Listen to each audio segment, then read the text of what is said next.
This is Abe Friedtanzer from Awards Buzz. Very excited to be speaking with Ever Carradine about The Handmaid's Tale. How are you today? I'm good. How are you? Good. We had a chance to speak very briefly when you were paired with Bradley during the press day for The Handmaid's Tale right before the season started. And that was a fun dynamic, which is a little bit lighter than anything we ever see on the show, certainly. I know, and I Um, feel like our sort of lightness has been peppered in these first few episodes. And when we met, Bradley and I hadn't seen anything yet. So it is nice to talk to you now that I've actually seen some of our show. Well, in talking to you, I want to dive deep and I actually want to go back to two. I couldn't remember. I thought they were in season five, and it seems like they were, but that was a long time ago. Just two moments that really stuck with me a lot. One was, the sudden execution of Warren, and Mm. the other being that uh, warm greeting, so happy to see Janine again, was definitely not felt mutually.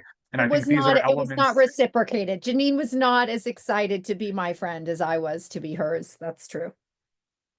But I think we always think about, the handmaids and how they're sort of passed around and they become of whoever or whatever. But to see how Naomi has completely shifted into something that, from what we saw of her relationship with Warren, he was terrible. He was an asshole, but he wasn't bad to her. Like we didn't see something negative with the two of them. No, no, but I mean, I think that they were so like prickly. Do you know what I mean? Like we Stephen Kunkin, who played Warren, who I absolutely adore in real life. Like we used to joke that they probably hadn't spoken in months. Do you know what I mean? Like they lived in this giant house. I think in many ways they lived like separate lives. And then that's why it's so funny too, the day that Warren is executed, we're sort of having this prickly brunch. We're sitting having brunch at like, I don't know if it's a club. I know what it was in real life, but I can't remember what it was on the show. Anyway, and he's like boasting about how we're going to be, things are looking up for us. And I'm like, what did you do? Like she knows that he's a shit, basically, is my point. But no, I was he watching, I never think. did anything directly to Naomi, but I don't think he did anything in the world to sort of support their marriage.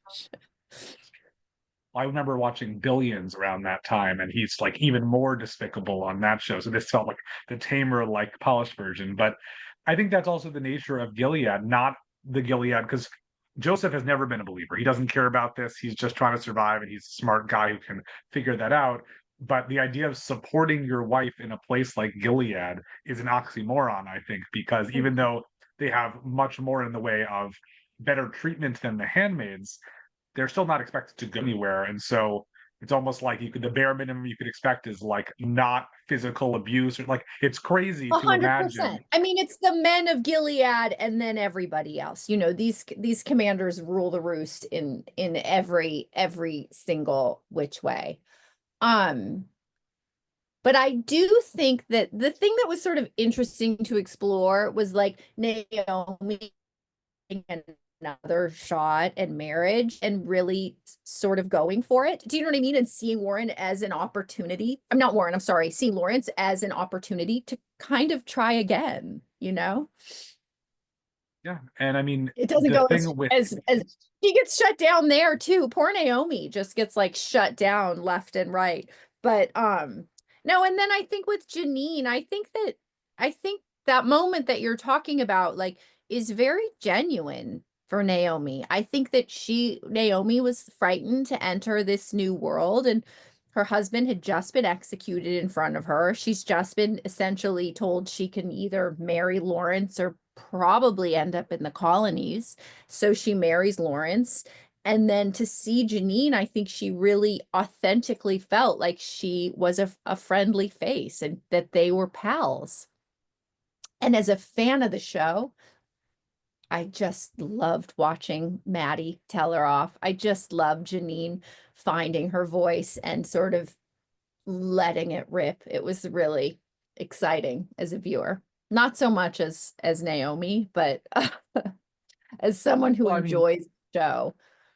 Janine, the whole thing with her eye, like you forget, it was so long ago. That was because she was like that was a way to get her to be subservient, and she is oddly subservient in some ways, but also still has this real, streak to her that she could just sort of there's a wildness to Janine. Do you know what I mean? Like there's an untamed quality to her, and so much of that is just Maddie's like brilliance at playing with her. But yeah, you never know what she's gonna do or say. And I think in that moment, I don't think Janine even thought she was gonna tell Naomi off, but I think she literally couldn't help herself. And in terms of Naomi, being happy to see a familiar face, we're seeing that, and you've seen now that you've seen the episodes with Serena and the way that she's sort of like, yeah, June, like we both did bad things to each other. It's like there's no world where you could think that they were somehow equal, but I think Serena and Naomi both No. have deluded themselves. But yeah, I'm also just curious because did you have ideas for yourself of what Naomi was like before Gilead took over and who she would have been? It's so interesting. Stephen Punkin and I used to talk about that a lot because, we didn't get earlier in the show, there was a lot more flashbacks. Do you remember that? And you would sort of see how these characters began, and we would sort of brainstorm about what Naomi and Warren's life was before. And we didn't we were so opposite on our assumptions of like who they were. I always say Naomi was either very rich and very spoiled or dirt poor. Do you know what I mean? Like to be that entitled, you sort of have to be one or the other.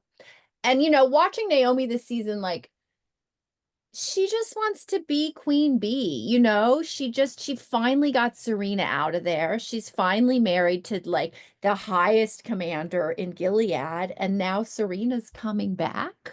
It's definitely not it wasn't on her bingo card.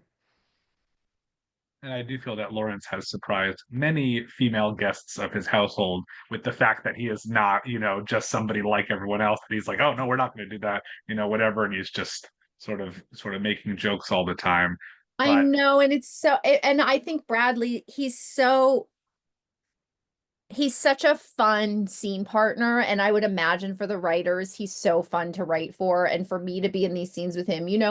A lot of the stuff that we were doing this season is just sort of establishing them as newlyweds, which is funny and awkward, and I think that the show it helps the show because it reminds you that these are just people. Do you know what I mean? And even with June, like June's not a superhero. She's doing superhero things, but she's just a person. And like Warren, I keep calling him Warren. That's what happens, right? You call your new husband your old husband's name. I wouldn't Lawrence, mind though. Lawrence of all people would just be like, that's funny. He's dead. he'd probably just answer to it. Do you know what I mean? Or he'd start to call me Eleanor.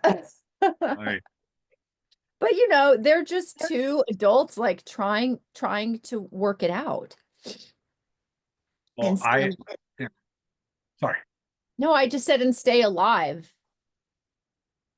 Yeah, which is not as easy as it's been, especially with Lawrence figuring out that there are people who want him dead, and unfortunately, people still who keep ratting other people out, which is really a shame because things, could have crumbled a lot earlier. But I guess we wouldn't have more seasons of the show, which I'm very fortunate we have. But the show is about to end. I've seen all but the last two episodes. I'm looking forward to those. Oh, Have so you had a you've seen chance? 8? Yes. Let's talk about it. We're gonna hold this. Let's talk Okay, about it. because Let's I go full haven't into spoilers. seen 8, but I was there for 8, so I can talk talk to about me it. about talk to me about your experiences there and how you're feeling. I mean, my feeling as Naomi, like the thing that was fun is I sort of was trying to play with Naomi's I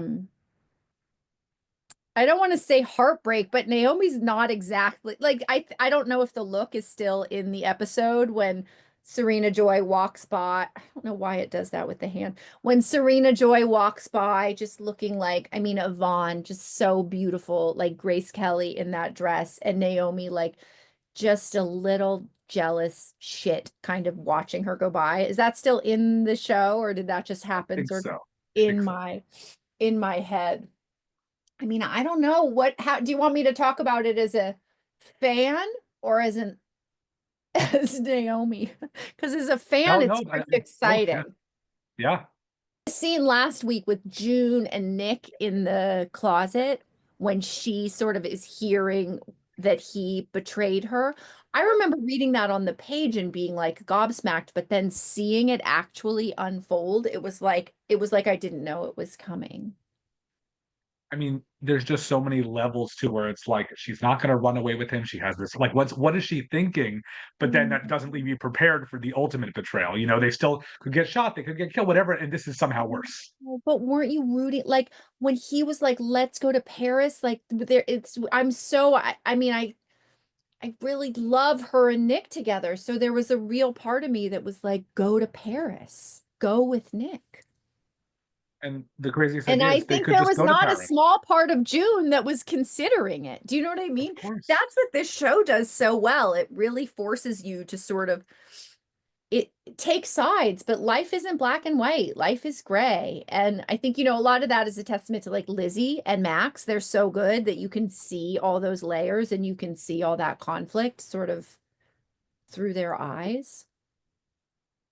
Yeah, and I mean, it's crazy to me because they could just go to Paris, and it's like in our society now, it's like you go one place, and it's like, oh, that's just another totalitarian country. Where I always think back to Emily, and I think it was maybe season 2 when she got to Canada, and they were like, Gilead has a list of all the crimes you committed there, and it's like the fact that they're tracking things as crimes while Right. they just go around doing what they're doing is just it's awful, but it's what makes for compelling and deeply disturbing TV. I know, I know. I really would have liked to, it would have been fun to go to Paris just to see what's up over there while we're Gilead. Do you know what I mean? I don't know. Well, I know that there is another show already coming, The Testaments. I assume that is not something that Naomi, if she survived, which I don't want to know, would be I don't part even of. remember if Naomi survived. I couldn't tell you if I did know. There we go. That's good. But do you feel like this character has had a good arc and you feel satisfied with how it's gone for her? I mean, I think here's what I'll say. Like, I really do think that the writers did such an incredible job of the kind of I'll quote Bradley. He said this a lot, but it is a good way to say it. They really stuck the landing, with every character and everyone. It could be a scene, it could be an episode, it could be the whole season, but every character really sort of gets it. Send off isn't the right word because it sounds final, but they really get a moment. And whether it's a moment of redemption, whether it's a moment of revenge, like whatever it is you sort of need to see happen to them, I think that the writers really knocked it out of the park. As far as the Testaments and Naomi, like I think I'm a little in denial that this is really over. Do you know this is when we began the show, Obama was president. Like being on this show has been the entirety of my 40s. It's been sort of a constant in my professional life where, jobs are often 2 weeks or 3 months and then they're over, maybe a couple years if you're lucky. So to have something that spanned 9 years and was such like an anchor in my professional life, I haven't quite let it go yet. So if there were ever an opportunity to be on the Testaments, if it's in a flashback or if it's in whatever, like I would jump at the opportunity to be Naomi again. So there's like my answer, non-answer. I've read the book. She's not in the book. Well, while you're waiting for that call, what do you have coming up? What do I have coming up? I have a lot of Little League. I'm sort of waiting for the right gig. I keep saying to everybody that like I would like to do something funny. It would be nice to be funny, and I would kill to do a Western. So those are sort of what I'm searching for. And in when I'm not searching, I spent a lot of time in Canada in the last 12 months. So I'm doing a lot of carpool trips to Little League and going to a lot of Little League baseball games Very nice. and praying for a Western. I just think it would be so cool. I'm like, I just want to go to work and get on a horse every day. I think it would be amazing. And maybe the I, Testaments. No, I'm just kidding. I'm not on the Testaments. I don't have anything on the Western front, but in terms of comedy, I did have a chance to see Bradley and his wife Amy's new movie For Oh, did Worse, you which was see it? Is it very great? fun. Yeah, I was at South by Southwest, and it's really it's a lot of fun and nice. I mean, he's a natural fit for it, obviously, but it's really great. I'm just so impressed that they pulled that off. They made that movie for nothing and they did it, I think, in like 2 weeks or something.